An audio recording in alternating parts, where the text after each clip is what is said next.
Hello, xin chào mọi người. Thì hôm nay mình muốn làm một cái video để mà hướng dẫn các bạn farm expedition theo một cái hướng khác.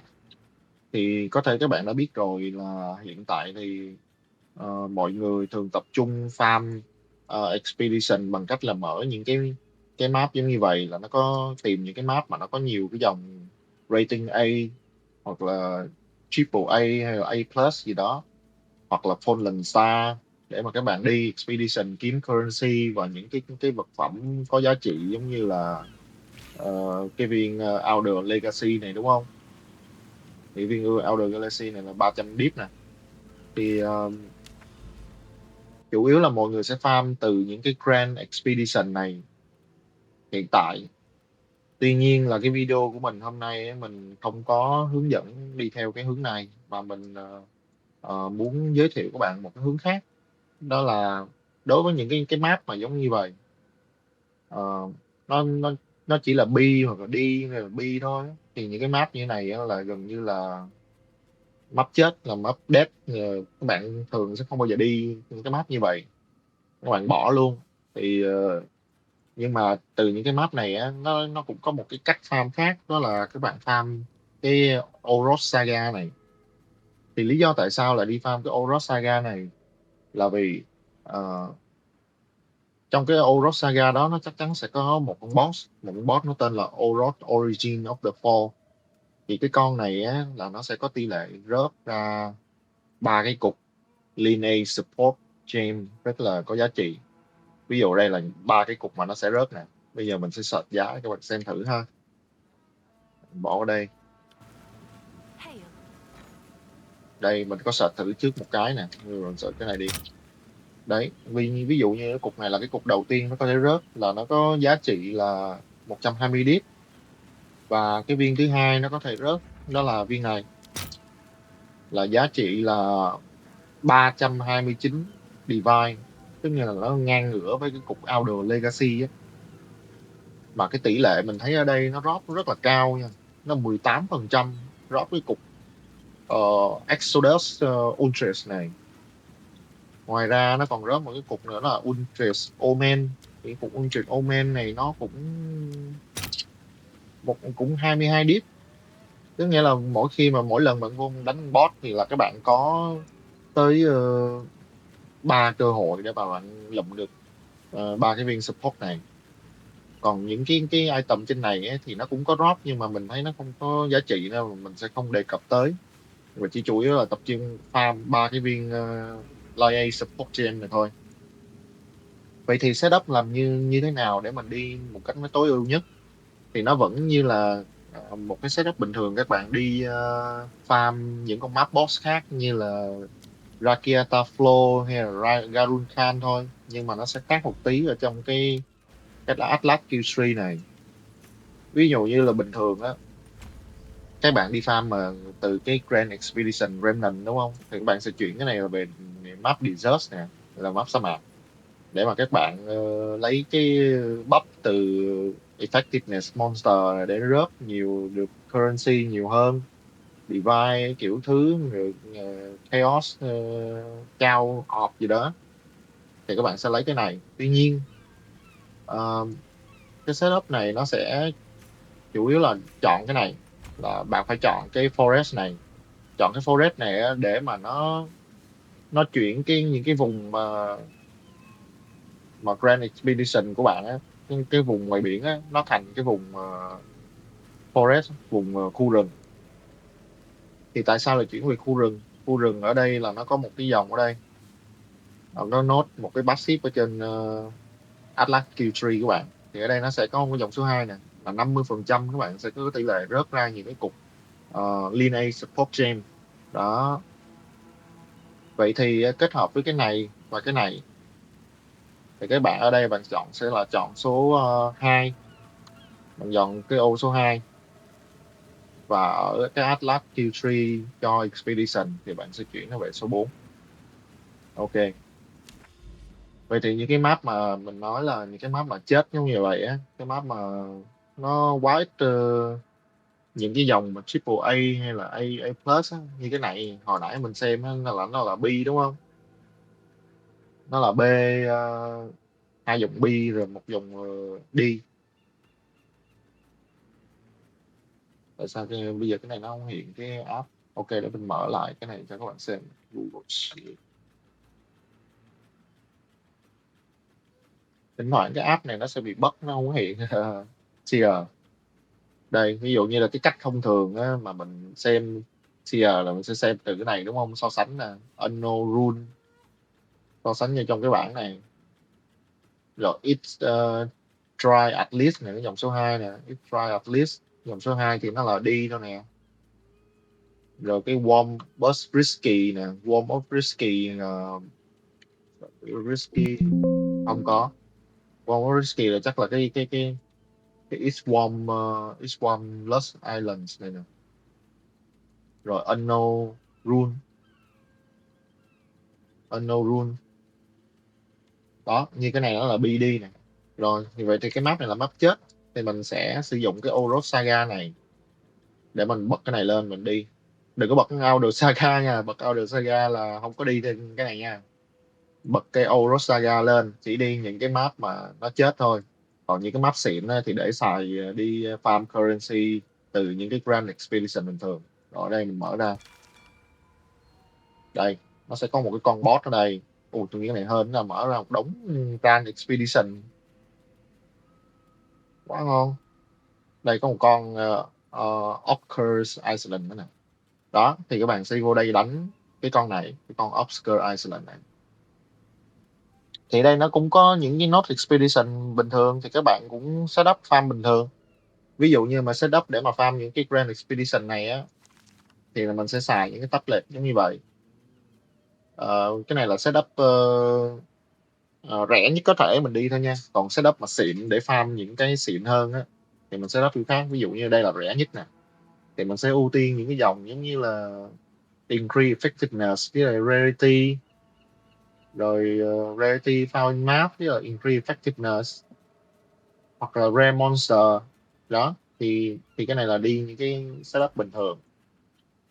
Rồi còn ở trên đây thì mình đi kiểu setup xịn hơn. Nếu mà mình mở ra từ cái Fallen Sky, nó có những cái node xịn giống như nè, là có 3 cái Verisium Remnant lần này, thấy không? Có dòng số 3, dòng cuối cùng chứ, Verisium Remnant cộng 3. Rồi 40% numbers expedition explosive. Rồi dòng thứ hai là có thêm 15% là nó drop lên nhiều item hơn. Thì những cái map xịn giống vậy á, thì mình sẽ đi có cái là additional to random modifier, với lại increase magic monster, với lại rare monster. Thì những cái tablet này rất là mắc nha, nó tới mười mấy deep hoặc là mấy chục deep cũng có. Đây như cái này 18 deep nè.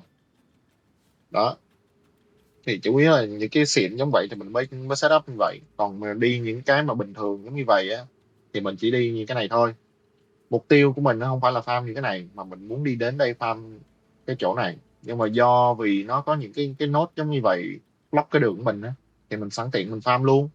Còn nếu như mà nó chỉ có những cái mắt trắng, không có như cái gì hết giống như vậy nè, thì mình rush luôn, mình chạy qua luôn. Mình vô mình chỉ chạy thẳng tới đánh boss luôn cho nó nhanh. Ok, vậy thì bây giờ để mình tua nhanh qua tất cả các đoạn mà mình đánh những cái nốt này, rồi mình sẽ đi tới đây và mình sẽ hướng dẫn các bạn setup ở chỗ này. Bây giờ mình không không có bấm vào đây để setup được. Tuy nhiên là để mình xem, để mình nốt là chỗ này là Oscars. Mình có chỗ khác, có một cái nốt khác để mình setup lên. Oscar, ok. Đó, mình thường hay đặt tên những cái chỗ này lại để mà mình nhớ lần sau mình tới mình farm cho nó nhanh. Để mình coi có cái chỗ nào nó mở sẵn không, mình hướng dẫn luôn setup. Không có chỗ nào mở sẵn hết. Có thì sao? Offers không có.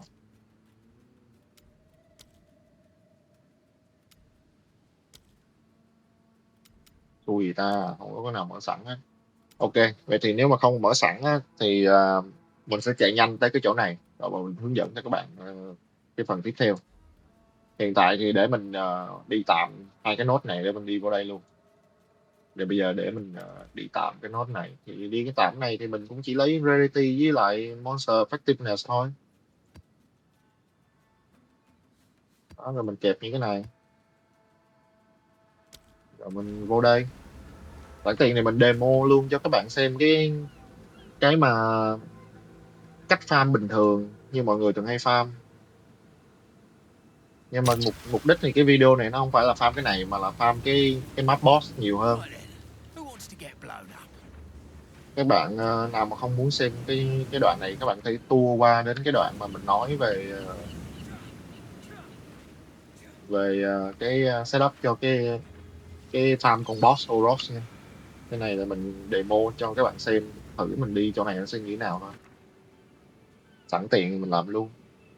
Ví dụ như vô những cái map giống vậy á, thì các bạn sẽ chọn những cái bạn bạn đi một vòng, bạn xem cái chỗ nào mà nó có nhiều cái ô này nhất, nhiều cái ô tròn tròn này nè, thì các bạn đi bạn một vòng, bạn khảo sát xem là chỗ nào nó nhiều, nó có cái nhiều cái lỗ nhất. Tại vì cái lỗ đó mỗi lần bạn đánh á, nó sẽ chuyển những cái nốt ở trong cái viền vàng này nè, thấy không? Cái nốt mà nó có cái lỗ viền vàng này, nó sẽ chuyển qua chuyển cho tới cái khi mà cái nốt cuối cùng. Ví dụ như cái đây là cái cọc đá cuối cùng của mình đi, mà mình có 9 lỗ thì nó sẽ chuyển hết tất cả những cái mà mình viền vàng mình đánh từ những cái random đá khác á, nó sẽ chuyển vào đây. Rồi vậy thì ví dụ như đây, cái này nó không có cái gì giá trị hết, bạn thấy không có gì giá trị, mặc dù nó nhiều, nó cũng 6 lỗ đi, nhưng mà nó không có giá trị nhiều, thì bạn có thể roll. Bạn có click vào đây, bạn roll nó đi. Ở đây mình roll xui quá thì nó không có giá trị nè, bỏ.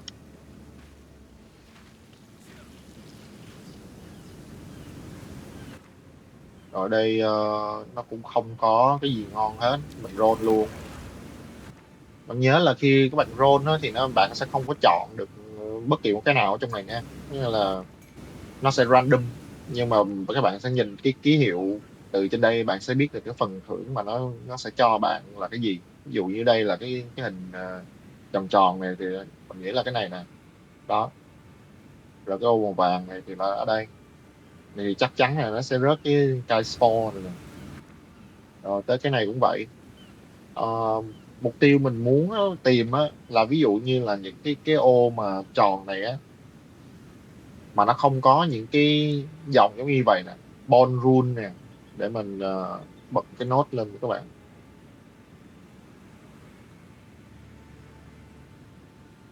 Bật một cái nốt lên.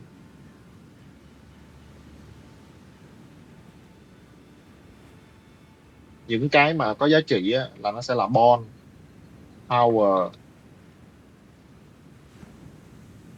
time, opulent. Opulent là ngon nhất nha. Opulent là để đầu tiên đi. Rồi death.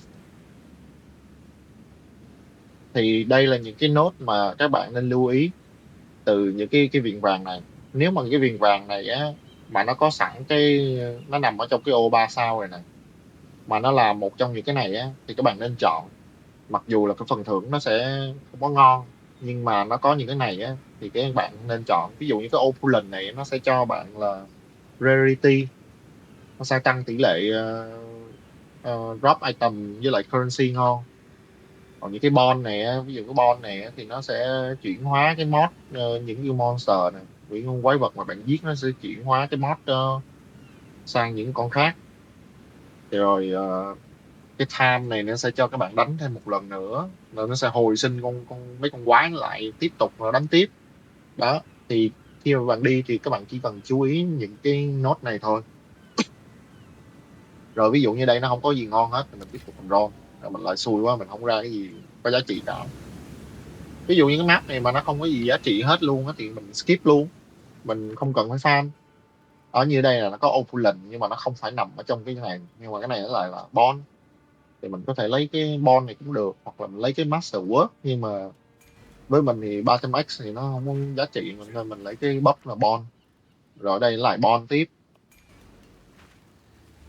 Thì những cái nốt đó nó sẽ không có stack nha, chẳng hạn bạn lấy 2 cái bond thì nó cũng sẽ không có stack, nó không có lấy lại. Ví dụ như chỗ này á, nó là time nè, thì nó là ngon nè. Bạn sẽ ở đây nó hơi hình, nó cũng rơi vô cái Ultra Saga cũng được 1 đít.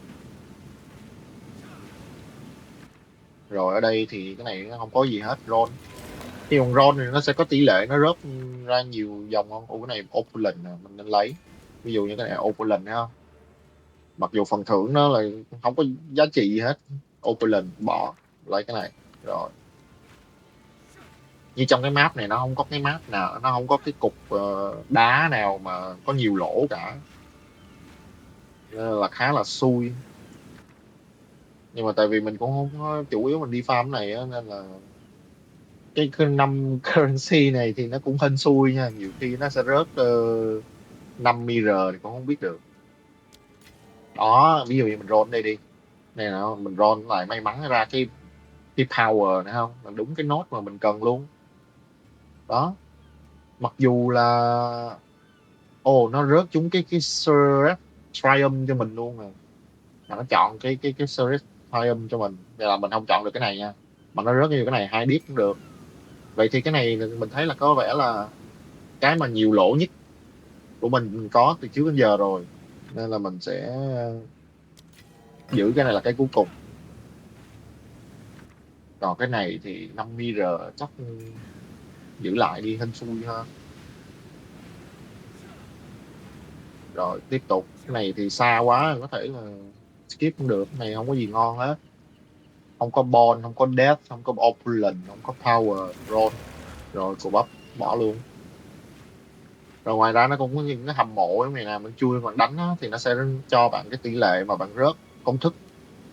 Ví dụ đây là công thức nào, bạn bấm B lên, bạn bấm chữ B á, B bò á, thì nó sẽ hiện ra những cái công thức. Ví dụ như là bạn còn thiếu những công thức này á, mình thì mình nghĩ đây là cái công thức mirror là mình còn thiếu nè, đó là mấy cái ít hơn. Thì bạn đi xuống cái hầm này bạn đánh á, thì nó có tỷ lệ cho bạn mở ra những công thức này, cho nên là bạn cũng nên đi xuống hầm. Ok, bây giờ thì là cái nốt mà nhiều lỗ nhất nó nằm đây. Bây giờ mình đi, mình lắp thuốc nổ cho nó nguyên vòng, nó vòng về đây thôi. Để mình lắp nhanh coi là bây giờ mình đi làm sao. Mình nghĩ là mình không có thể nào đi qua phía bên trái này được. Có 21 lần hả, 21 giây thuốc nổ thì sẽ kéo ở đây. Opulent á, lấy được cái opulent là được. Rồi biết đâu cái turn này mình không có chủ động farm cái này mà nó lại rất ngon thì sao, đúng không? Nên là cái bạn nào mà ờ, không chủ động farm cái này ấy, thì các bạn có thể skip qua cái đoạn mà mình đi vô mình đánh boss. Nhưng mà mình vẫn sẽ để cái đoạn mà mình hướng dẫn các bạn farm chỗ này. Cái này là nó sẽ giúp bạn mở ra một cái vùng nữa nè, nhưng mà nếu mà không có đủ dây thì mình cũng sẽ bỏ luôn. Mình nghĩ là mình không có đủ dây để nối á, nên là mình sẽ bỏ. Ví dụ như bạn đánh cái đó mà ba ba cái này á, nó sẽ cho bạn mở ra một cái giống như cái ngọn hải đăng vậy. Nhưng mà cái ngọn hải đăng thì nó sẽ cho bạn nó sẽ mở ra thêm một cái vùng nữa trong cái map đó cho bạn.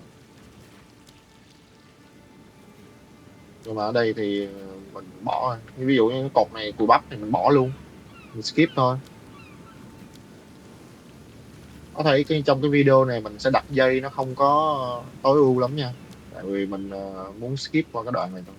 Đó, bây giờ mình 2 giây rồi, mình nói về đây rồi nè. Rồi bây giờ mình còn dư này thì mình roll này luôn đi. Cái này file random currency hả? Ờ, Lên đây không tới, mình bỏ luôn cái file random currency để mình lấy cái này đi. Hoặc là các bạn nối vào đây, chuyển vào đây cũng được. Nhưng mà mình không thích cái nốt cuối cùng, nó là cái nốt ít lỗ hơn cái nốt mà kế cuối. tại vì nó sẽ chuyển hết tất cả những cái viền vàng này nè đi vô trong những cái lỗ này, nhưng mà ở đây mình không có sự lựa chọn nên mình bắt buộc phải làm vậy thôi.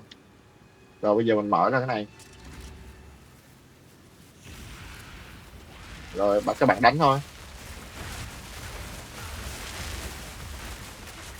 Này để mình tua nhanh qua cái đoạn mình đánh đi, để tới cái đoạn mình mở hòm thôi nha.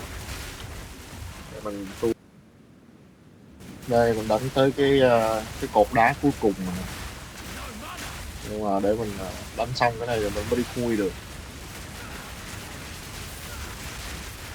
Cái build mình nó ao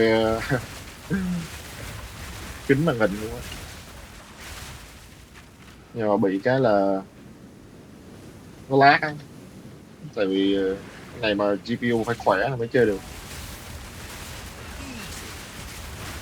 Nhưng mà cái build này mình thấy nó clear rất là nhanh và nó cũng rất là an toàn, tại vì mình đứng mình phóng lao từ xa nên là thường mấy con này nó không có chạm một người mình được. Nó ăn một một cái full nổ giống vậy là nó chết.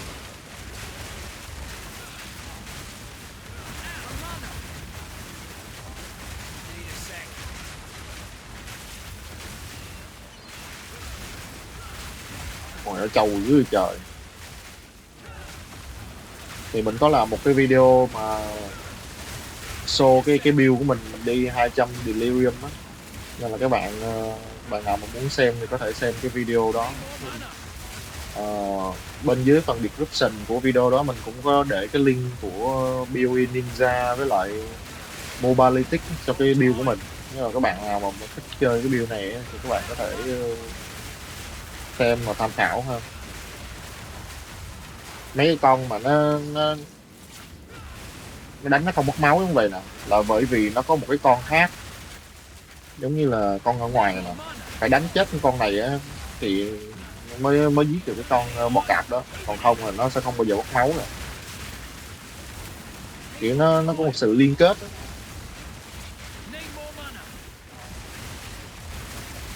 Nó trầu ghê luôn, cái build mình lát. Đây là mình vừa quay video nữa nên là nó khá là nặng, các bạn thông cảm nếu mà các bạn xem giật lag này nó hơi bị khó chịu ha. Nó sẽ đông dưới thì chạy.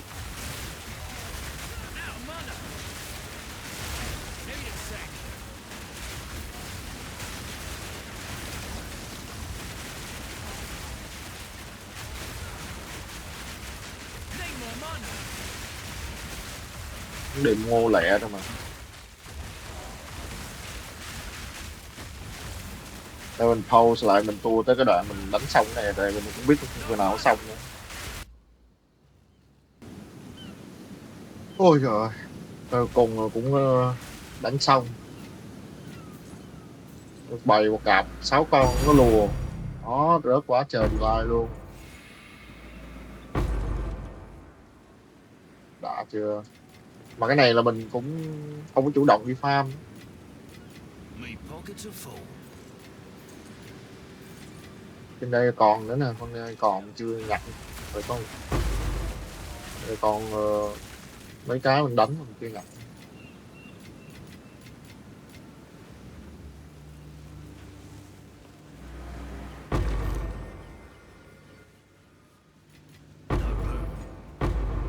Đó rồi. Còn nữa.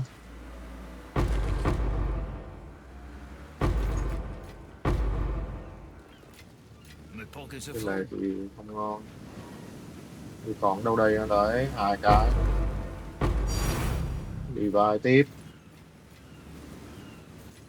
Đầy quá rồi. Rồi mình biến về đó.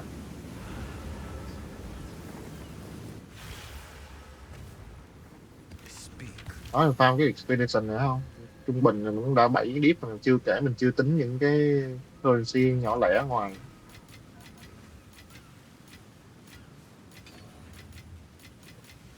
Rồi.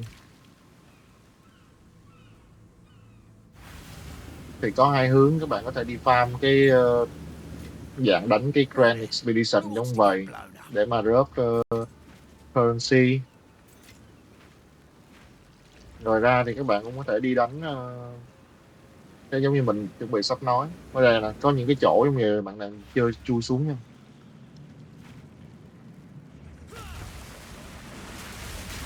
Nó sẽ có nhiều lúc nó sẽ có tỷ lệ rơi ra cái công thức. One down. Who's next? No mana.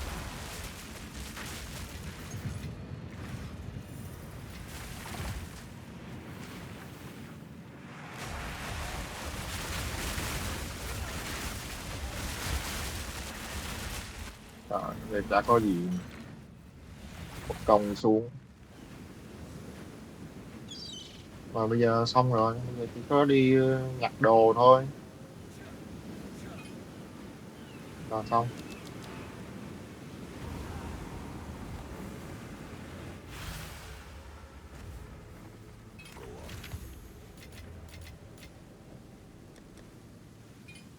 Tạm đây đi.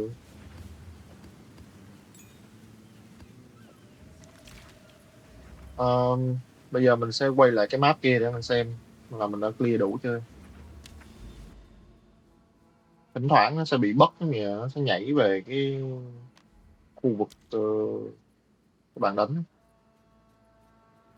Đã mình clear một cái ở đây rồi, giờ còn cái này nữa. Thôi mình skip qua hết mấy cái này nha, để mình tới đánh boss nữa thôi. Một cái mình muốn nói nữa là những cái waystone ấy, mình chủ yếu là lấy item rarity 58% với lại monster effectiveness là tầm trên 20 nha. Tầm cái này thì trên 55 và cái này trên 20 để mà đi đánh những cái map nhỏ lẻ này thì nó sẽ tỷ lệ drop currency nhiều hơn. Rồi stack những cái tablet ờ, bình thường thôi, những tablet cũng không quá mắc đâu, là cái lại effectiveness trên rarity. Ok. Ok, sau khi mà mất khá khá thời gian á, mình đã chuẩn bị xong khoảng cỡ 10 map nè, 10 map of Curse. Thì bây giờ mình sẽ đi thử 5 lần, 5 lượt xem nó sẽ drop như thế nào nha.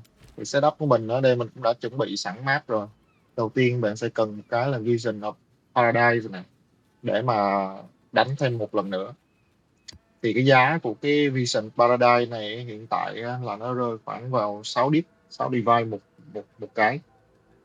Ngoài ra thì bạn cũng cần một cái mấy cái tablet như là Increase Rarity Item Found in Map nè, với lại Map Boss, uh, Increase Rarity Item Drop by Map Boss.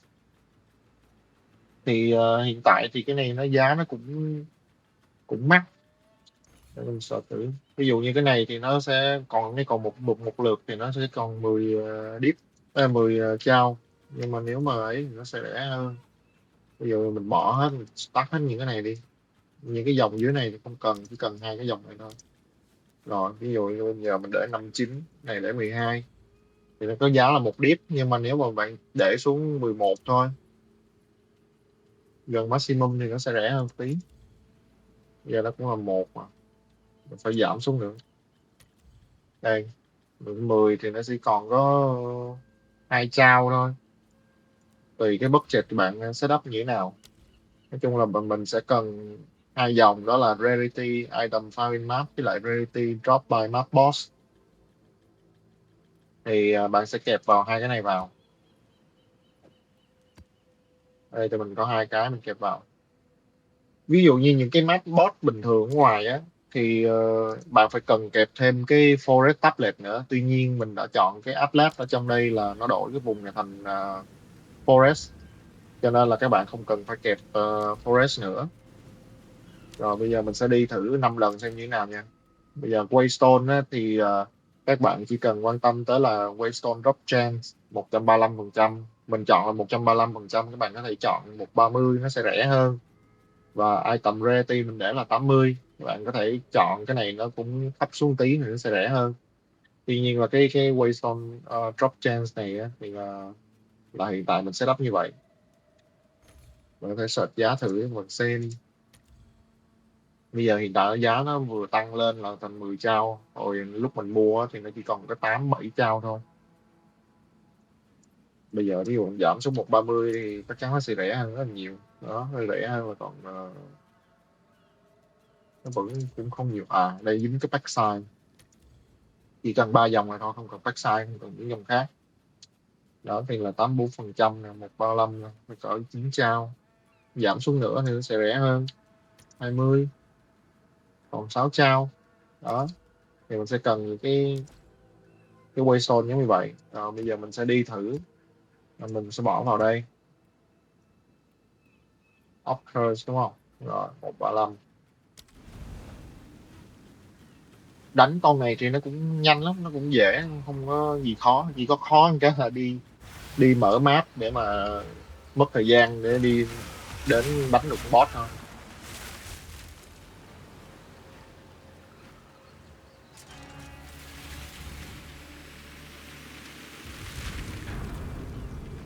Nếu farm con này rất là lẹ, rất là nhàn. Nhưng mà để mình xem thử tỷ lệ drop sao. Mình đã từng drop một viên rồi nhưng mà mình bán rồi.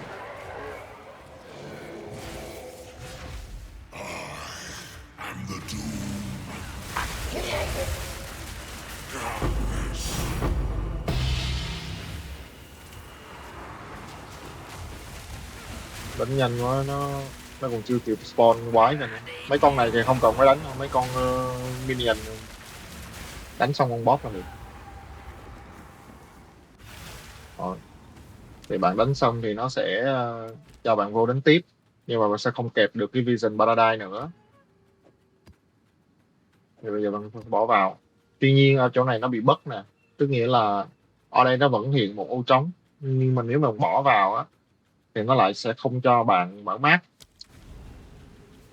Nó sẽ ghi là fail to open gì đó, nó không mở được. Ô, nó vẫn đỡ được nè. Vậy là fix bug rồi, hôm qua thì nó bị lỗi. Thì các bạn sẽ kẹp được ba ba cái tablet vào, ba tablet vào, các bạn đánh tiếp. Hôm qua cái chỗ đó là nó bị bug, nó không cho kẹp ship thêm cái tablet vô.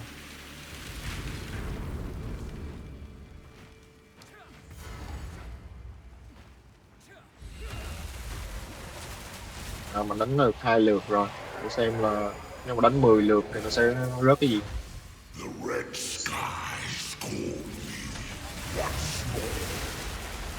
Không, mình chưởng nó có một phát nữa chết rồi.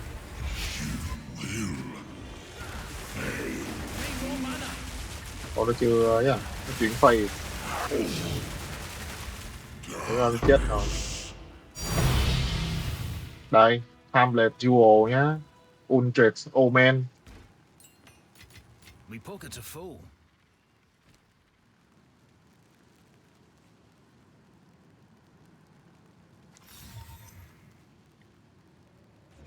Này có giá là 3 điếp, cái này là 24 điếp. Đó, mình mới đánh ở đây là tới lượt thứ 2 thôi. Rồi tiền cost là mình bỏ ra mình mua nguyên liệu này nọ kia thì nó cũng tốn, nhưng mà bù lại là mình thấy cái drop nó cũng cao. Giờ mình bỏ tạm ở đây nha, để mình sẽ xem là mình drop được bao nhiêu. Hai cái này thì khỏi khỏi tính, nó không có giá trị. Rồi, đã đánh xong 2 con, bây giờ đánh tiếp. À, quên nữa, mình quên nói setup cái chỗ này là các bạn sẽ chọn setup như mình. Các bạn sẽ chọn cái quan trọng một cái chỗ này là Untold History nè, thì nó sẽ cho bạn 35% cơ hội để mà tìm thấy cái Lineage support. Nếu như bình thường các bạn farm mấy cái Grand Expedition Remnant này á, thì các bạn không cần cái này. Bạn chỉ nâng vậy thôi là bạn đi farm những cái Expedition Remnant này á. Tại vì nó lấy cái dòng là Corrupt Waystone nè, là sẽ tăng thêm một cái additional random modifier, là thêm một dòng hiệu ứng nữa. Nhưng mà vì mình đi farm cái lineage support này á, mình phải bắt buộc phải lấy cái dòng 35% cơ hội để rớt thêm lineage support. Ok, bây giờ mình sẽ đi đánh tiếp ờ, mấy con nữa. Rồi lại tiếp tục kẹp Vision Paradise vào. kẹp cái này vào. Vẫn là tablet increase rarity item so in map, với lại rarity of items drop by map box. Waystone thì 135 và 82% rarity drop change.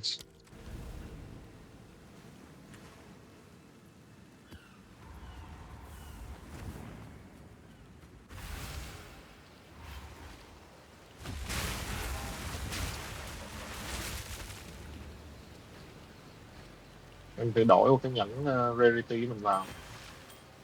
Cái nhẫn này thì nó không có rarity, nhẫn này thì có nhưng mà nó trừ kháng của mình.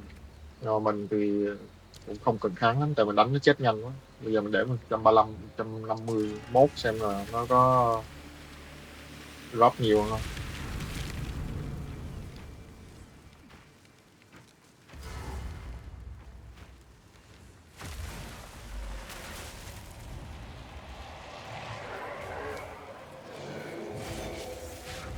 The red skies call me once more purified.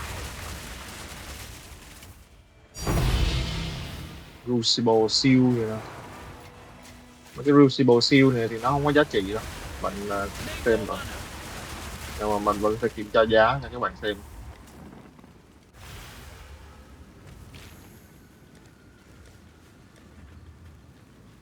Đây nó là cái này đúng không? Này cũng chỉ có 5 trao thôi. Đó, 3 lượt. Mấy cái X này thì khỏi tính. Rồi lại tiếp tục lặp lại, đánh nó tiếp. Các bạn lắp một cái tablet này vào, rồi lắp một cục Waystone vào, mà đánh. Đây là lượt thứ tư. Còn tới 6 lượt lần. Trung bình thì mỗi lượt là bạn tốn cũng một cái Vision Paradise là tầm 6 deep. Một cái Waystone là cho có một deep nữa là tầm 7 deep đi. Và 3 cái tablet kia cho thêm mỗi lượt đánh em tốn thêm một deep nữa. Là tầm 8 deep. 8 deep, 8 divide cho một turn. Turn thứ hai thì rẻ hơn. Trung bình 2 turn thì And the doom at the call. Seems I was right. Job. đó, rớt tiếp, rớt liên tục, mà không rớt Omen. Rớt cái Gotta Untold stay chứ. quick on my feet. Lượt 2 đánh thì không tốn Vision, thì chỉ tốn cỡ một deep, 2 deep nữa thôi. Rồi cái này xong rồi.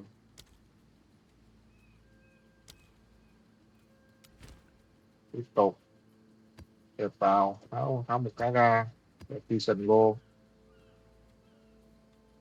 mở, Yes. cất cái này đi. Thôi nhầm.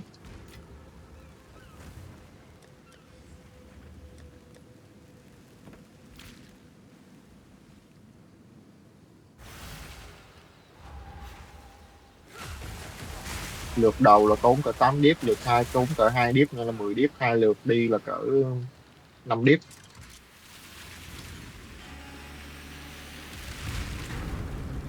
5 deep một lượt á, trung bình 5 deep một lượt. Mà chỉ cần drop một cái Untold Omen thôi, Untold Saga gì đấy, cái mà 300 deep hay là 100 deep thì đó là lời rồi.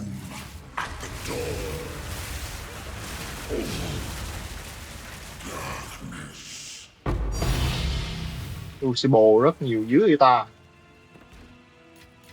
No room.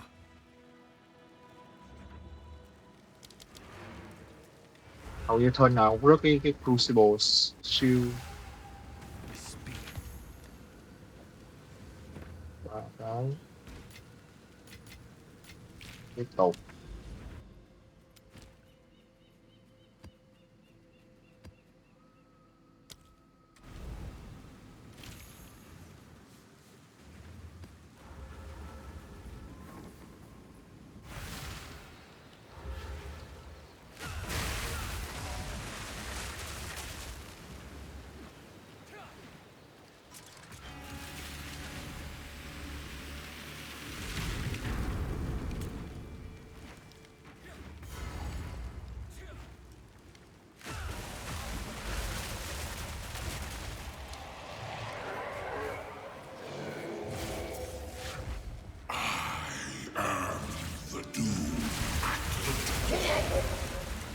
trung bình là nếu mà bạn không drop gì á thì nó drop thêm cái loại flash này.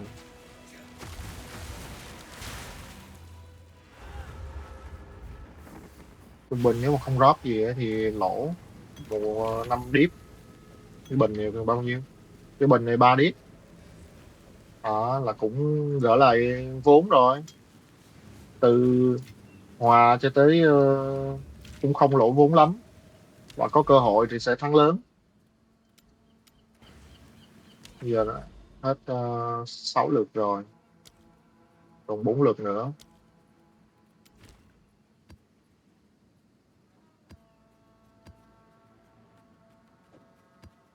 Ủa, cái này nhầm cái cục này, tự nhiên đâu ra cái cục Horizon, bỏ sang đây cũng nhầm nữa.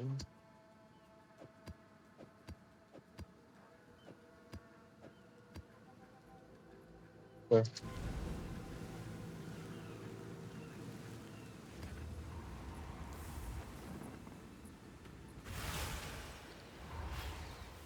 Bag of bones.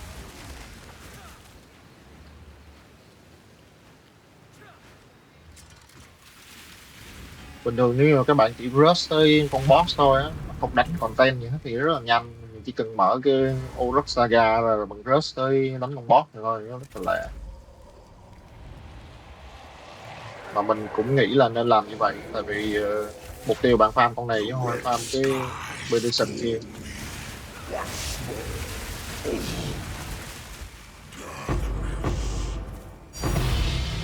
Đây rồi, Auguri. Bao nhiêu tiền? 117 deep.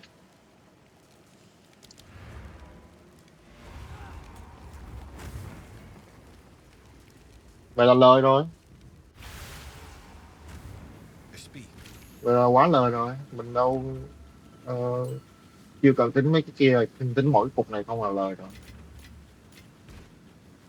Bây giờ tiếp tục lại vô đánh tiếp.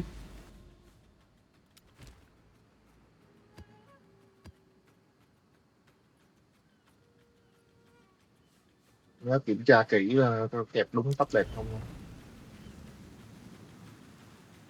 Bây giờ nó cho mình rớt luôn cái cục mà 300 deep này để là hoàn thành chỉ tiêu 3 cái ultra.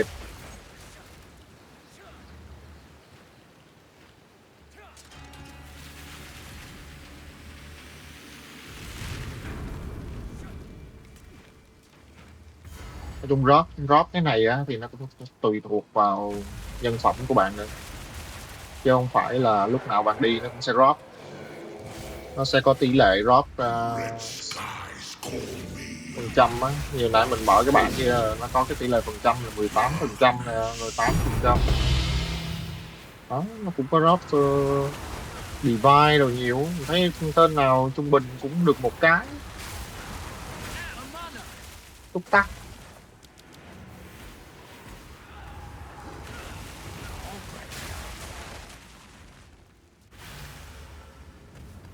Gỡ là được tí vốn. 2 lỗ rồi để bán được nhiêu, rồi một base thì lên đường. Phải cầm ngầm cái gì nè. Rồi còn 2 lượt cuối. 2 lượt cuối cùng, cơ hội của chúng ta.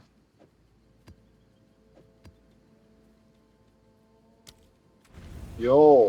Go on.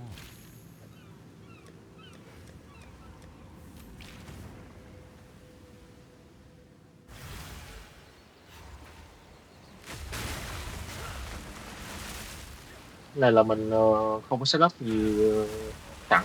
Mình không phải là làm clip đợi nó drop rồi mình mới làm. Còn mà cái này là mình quay video sao mình để vậy luôn, mình chỉ cắt những cái đoạn mà đỡ mất thời gian mình đi tìm quái thôi. Nhưng mà không phải là cái tỷ lệ này nó lúc nào cũng sẽ như vậy, mà nó sẽ là hên xui, có lúc nhanh, lúc rất nhiều rất ít. Ui, nó ném cái kia. Đó rồi, không thấy cái cục kia nữa rồi. Một cái này vừa làm kỷ niệm rồi.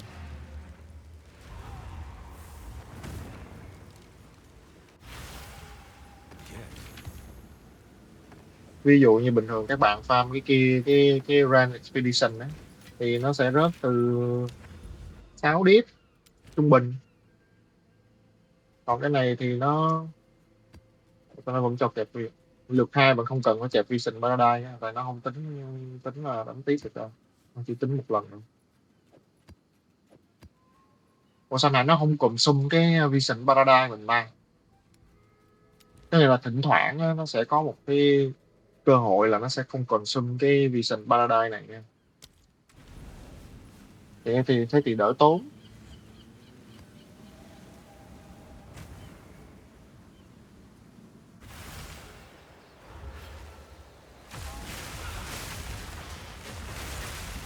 Đỡ tốn 6 điếp.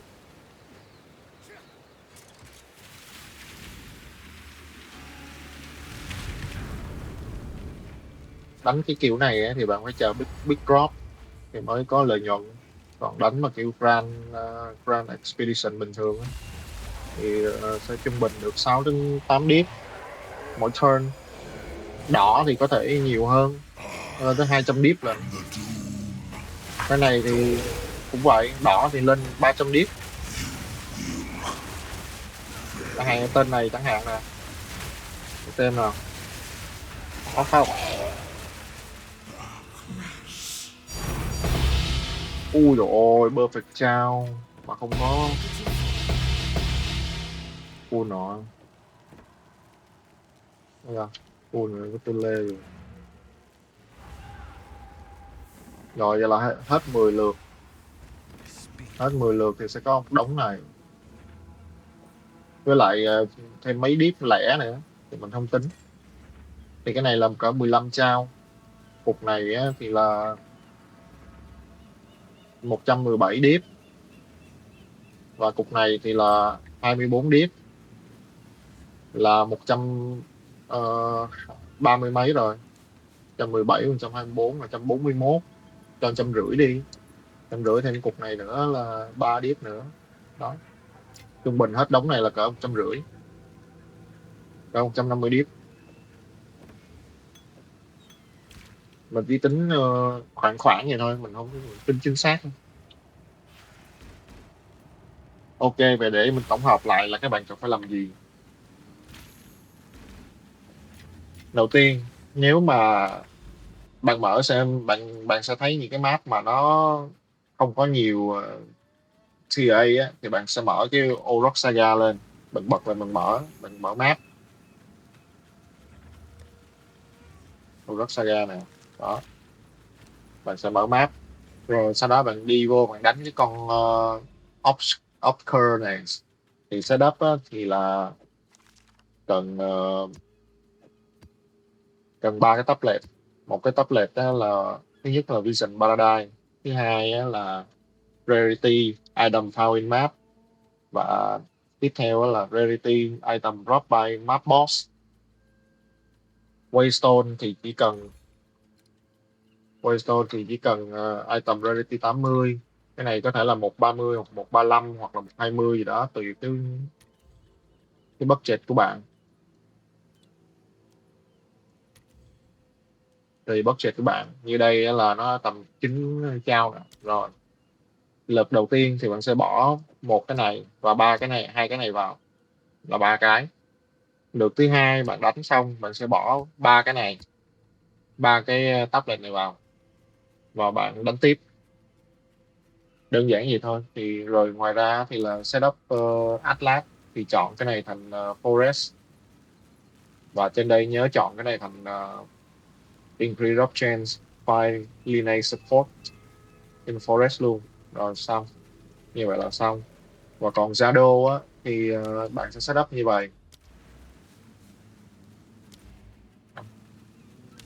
Shadow đây thì bạn sẽ setup chọn, chủ yếu là chọn cái dòng này, 30% increase lineage support. Nếu mà bạn đi đánh những cái Grand Expedition á, thì bạn nhớ đổi về như vậy, và chọn cái chỗ này thành Desert. Đó, sẽ chọn chỗ này thành research nếu mà bạn đi đánh Grand Expedition chứ không phải là đi đánh boss. Như đây mình setup đi đánh boss thì mình sẽ setup ngược lại, mình setup như này. Ok, thì video chỉ có như vậy thôi. Nếu mà các bạn có thắc mắc gì thì có câu hỏi gì thì cứ đặt câu hỏi với comment, mình sẽ trả lời cho các bạn. Ngoài ra thì cái phần mềm mình xài để mà hiện cái tier đó thì nó sẽ là cái phần mềm này, nó là PoE Ancient Price Helper. Thì nó sẽ giúp các bạn hiện giá cái trong cái Verisium Remnant, với lại hiện giá của cái hiện cái tier của cái map. Ok, chúc các bạn may mắn và tìm được thật là nhiều device. Nếu có câu hỏi gì thì đặt câu hỏi, mình sẽ cố gắng trả lời. Cảm ơn các bạn.